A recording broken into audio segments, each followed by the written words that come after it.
Breaking news TTD పాలక మండలి సమావేశం ముగిసింది. తిరుపతి తొక్కిసలాట ఘటన తర్వాత జరిగిన సమావేశానికి ప్రాధాన్యత చేకూరింది. సమావేశ వివరాలు టీటీడీ చైర్మన్ బిఆర్ నాయుడు మీడియాకు వివరిస్తున్నారు. లైవ్ ద్వారా చూద్దాం.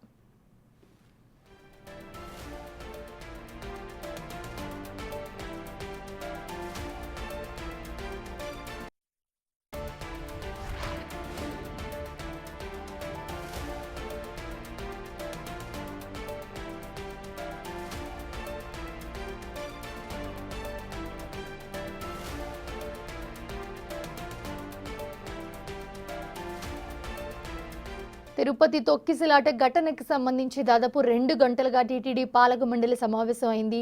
ఈ సమావేశంలో ఇలాంటి ఘటనలు రిపీట్ కాకుండా తగిన జాగ్రత్తలు తీసుకోవాలని చెప్పి నిర్ణయాలు తీసుకున్నట్లుగా మనకు తెలుస్తోంది. అండ్ అలాగే ముందు కార్యాచరణ ఎలా ఉండబోయేది అన్న దాని గురించి కూడా నిర్ణయాలు తీసుకుని ప్రస్తుతం బిఆర్ నాయుడు మాట్లాడుతున్నారు.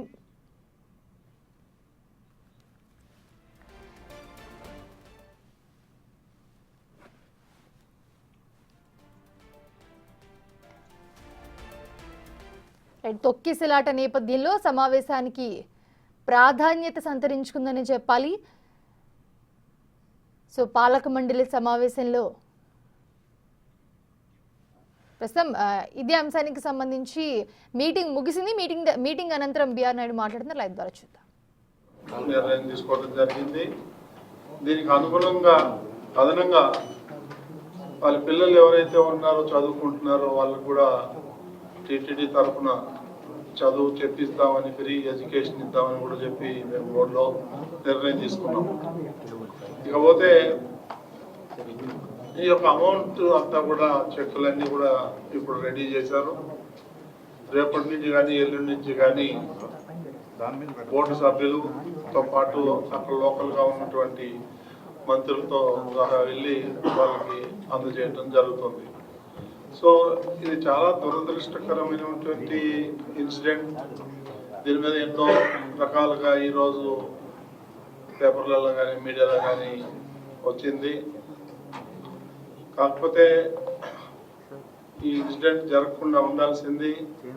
ఎవరో ఒకళ్ళిద్దరు చిన్న పొరపాటు వల్ల ఇంత పెద్ద ఇన్సిడెంట్ జరిగింది.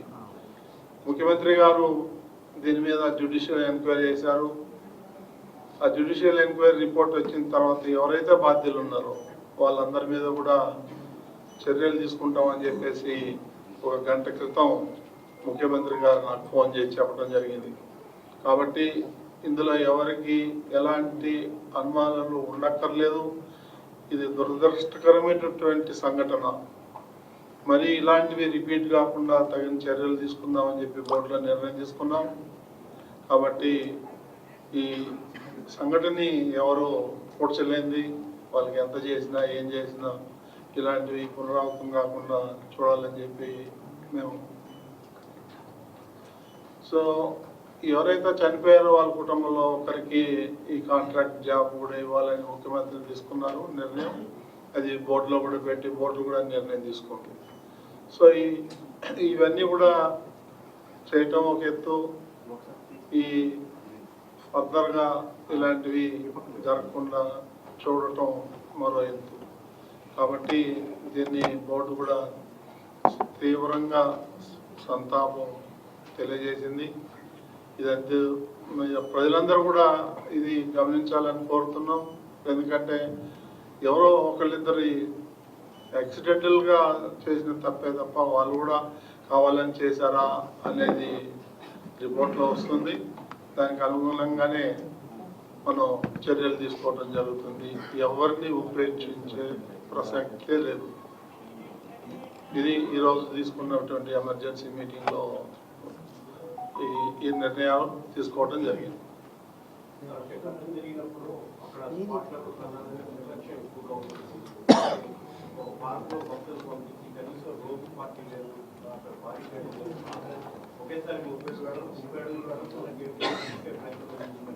చిన్న చిన్న పొరపాట్లు జరిగాయని మా దృష్టికి కూడా వచ్చింది. దాంట్లో అందులో ఏం అనుమానం లేదు.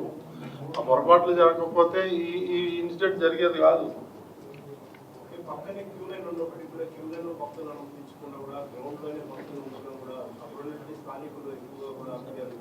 8 సెంట్రల్ 9 సెంట్రల్ పెట్టినా కానీ ఎలాంటి సంఘటన జరగలేదు. ఈ 1-2 చోట్లనే కొంచెం అక్కడ ఉన్నటువంటి ఇబ్బందుల వల్ల, ఆఫీసర్ ఇబ్బందుల వల్ల జరిగింది. దాన్ని ఎంక్వైరీ చేస్తాం, చూద్దాం.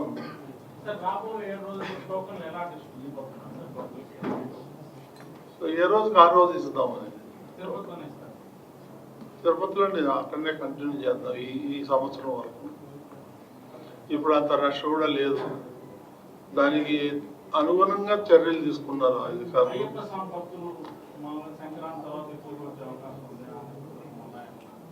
దాని గురించి మాట్లాడదామండి. సీఎం గారు నిన్న చాలా స్పష్టంగానే వైకుంఠ ఏకాదశి ద్వాదశికి సంబంధించి మాత్రమే ఉండేది, రాష్ట్ర గవర్నమెంట్ తీసుకున్న డెసిషన్ ఎందుకు క్యారీ ఫార్వర్డ్ చేశారని చెప్పేసి కూడా ఒక అభిప్రాయం వ్యక్తం చేశారు. ఇప్పుడు నెక్స్ట్ ఇయర్ నుంచి ఈ ఇయర్ నుంచి ఏమైనా ఇంప్లిమెంట్ చేసే అవకాశం ఉందా? ఈ ఇయర్ నుంచి 7 days కంటిన్యూ చేస్తారు. ఈ ఇయర్ నుంచి ఇంప్లిమెంట్ అనేది కష్టం, ఎందుకంటే ఆల్రెడీ అనౌన్స్ చేసేసారు, చాలా మంది ప్లాన్ చేసుకున్నారు. కాబట్టి ఈ ఇయర్ పాత పద్ధతే కంటిన్యూ చేసి రాబోయే సంవత్సరం ఎలా చేయాలి అనేది ఆగమశాస్త్ర పండితుల్ని కన్సల్ట్ చేసి మన కమిటీ వాళ్ళందరూ కూడా కూర్చొని ఎక్స్పర్ట్స్ పిలిచి మాట్లాడి డిసిషన్ తీసుకున్నాం. సార్, అంటే మనం 10 రోజులకి 7 లక్షల మందికి దర్శనం కల్పిస్తా ఉన్నా కూడా పరిస్థితిని అదుపు చేయలేనటువంటి పరిస్థితి ఏర్పడుతుంది. ఇది 2 రోజులకో 3 రోజులకో మళ్ళీ వెనక్కి వెళ్ళిపోతుంది. భక్తుల క్రౌడ్ అయితే అలానే ఉంటుంది. అప్పుడు క్రౌడ్ మేనేజ్మెంట్ ఎలా చేయగలుగుతాం? అంటే ఎలాంటి ముందస్తు ఏర్పాట్లు వెళ్ళగలుగుతాం? ఏర్పాట్లలో ఏమి లోపం లేదండి. ఒక 2 ఇన్సిడెంట్లు తప్ప ఈరోజు చాలా మంది ప్రశాంతంగా దాదాపు 40,000 మంది ఇప్పటికీ దర్శనం చేసుకోవడం జరిగింది. అట్లేం లేదు, అన్నీ అదే విధంగా చూడాల్సిన అవసరం లేదు. సార్, అంటే భక్తులు సీఎం గారికి చెప్పినటువంటి ఫీడ్బ్యాక్ లో క్యూ లైన్ లో ఉన్నప్పటికీ మమ్మల్ని వచ్చిన సమయంలో క్యూ లైన్ లోకి అనుమతించలేదు, అక్కడ మాకు ఆహార పానీయాలు అందించలేదు, అక్కడ ఉన్నటువంటి సిబ్బంది ఎవరు కూడా పట్టించుకోలేదు అనేది మెయిన్ గా ఇచ్చినటువంటి ఫీడ్బ్యాక్. సీఎం గారికి కావచ్చు, డిప్యూటీ సీఎం గారికి కావచ్చు, మనం నెపమంతా పోలీస్ శాఖ పైకి అయితే ప్రభుత్వం నెట్టేస్తున్నాం. కానీ మనం ఎవరి మీద నెట్టట్లేదండి, అది ఎంక్వైరీలు తేలుతుందండి. మనం ఇప్పుడు నేను కూడా ఎవరు ఫలాని XYZ మీద నెట్టట్లేదు. తప్పిదం జరిగింది, అది ఎట్లా జరిగింది, ఎలా జరిగింది అనేదే జ్యుడిషియల్. సార్, అంటే టోకెన్లు ఉన్న వాళ్ళని తిరుమలకు అనుమతిస్తాము అని అదేం లేదండి. నేను మొన్న ప్రెస్ కాన్ఫరెన్స్ పెట్టి మొన్న 11 o'clock నేను క్లియర్గా చెప్పాను, తిరుమల పోయే వాళ్ళని ఎవరు ఆపరు. కానీ అక్కడ దర్శనం కావాలంటే మాత్రం టోకెన్ ఉండాలి అనేది చెప్పాను, నేను క్లియర్గా చెప్పాను. అది ముఖ్యమంత్రి గారు చూసుకుంటారండి, మన కమిటీకి ఏం సంబంధం? అది కమిటీ గవర్నమెంట్ ఆధ్వర్యంలో వస్తుంది. కొద్దిమంది చైర్మన్ గారు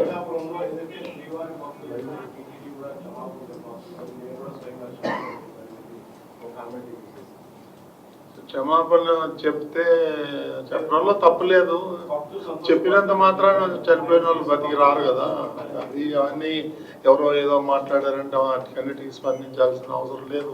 కాకపోతే తప్పిదం జరిగింది, అది ఎలా జరిగింది, ఎట్లా జరిగింది అనేది ఎంక్వైరీ చేస్తాం. బాధ్యుల మీద కఠినమైన చర్యలు తీసుకుంటాం, అందులో ఏమాత్రం డౌట్ లేదు. సార్, కొద్దిమంది బోర్డు మెంబర్లు టీటీడీ ఈఓలు కానీ లేదంటే అధికారులు కానీ రాసిన లేఖలు పరిగణలోకి తమకు తీసుకోలేదు, వైకుంఠ ఏకాదశి లాంటి పర్వదినాల్లో చేపట్టే కార్యక్రమాలకి బోర్డుని కన్సల్ట్ చేయలేదు అని చెప్పేసి, ఇది వాస్తవమా? ఏకపక్ష నిర్ణయాలే కారణం? అది ఏకపక్ష నిర్ణయం ఏం కాదండి. బోర్డుకి నాకు చెప్పారు, నాకు కొంతవరకు పవర్ పాయింట్ ప్రజెంటేషన్ కూడా ఇచ్చారు. నేను వచ్చి ఎమర్జెన్సీ మీటింగ్ కూడా పెట్టాను 2 సార్లు. అదే మీకు ప్రెస్లో కూడా చెప్పాను గతంలో. కొంతమంది బోర్డు మెంబర్లు చాలా స్పష్టమైన ఆరోపణలు చేస్తున్నది. నేను ముఖ్యమంత్రి కూడా ఫిర్యాదు చేశారు, బోర్డు సభ్యులను పరిగణలోకి తీసుకోలేదు ఇలాంటి ఈవెంట్ జరిగినప్పుడు, శుభకార్యం జరిగినప్పుడు. అలా ఏం లేదండి, అందరికి చెప్తున్నాం మేము. సార్, డిప్యూటీ సీఎం గారు కూడా అధికారుల మధ్య సమన్వయం నడిచింది. అదే ఎంక్వైరీ చేస్తాం కదా, మేము ఎట్లా చెప్తాం? రాబోయే రోజుల్లో ఎంక్వైరీ జరిగేటప్పుడు మేము ముందునే ఇట్లా జరిగింది అట్లా జరిగిందని చెప్తే ఇంక ఎంక్వైరీ ఎందుకు? సీరియస్గా ఉంది కాబట్టి మనం జ్యుడిషియల్ ఎంక్వైరీ చేసింది. కోర్టులో కూడా ఇప్పుడు ఒక ఫిల్ చేస్తే అత్యవసరంగా విచారణ చేయగలరు కోర్టు రిజెక్ట్ చేయాలి. చూద్దాం. మేము కూడా ముఖ్యమంత్రి గారి దృష్టికి కూడా తీసుకెళ్తాం, తొందరగా ఎంక్వైరీ కంప్లీట్ చేయమని. ఓకేనండి. అంటే డిప్యూటీ సీఎం క్షమాపణ చెప్పాలని చెప్పారు కదా, మరి జవాబు చెప్తున్నారు భక్తులకి బోర్డు తరఫున లేదంటే అధికారుల తరఫున?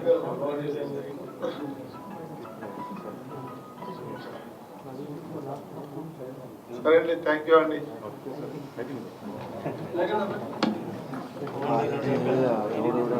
చెప్తాం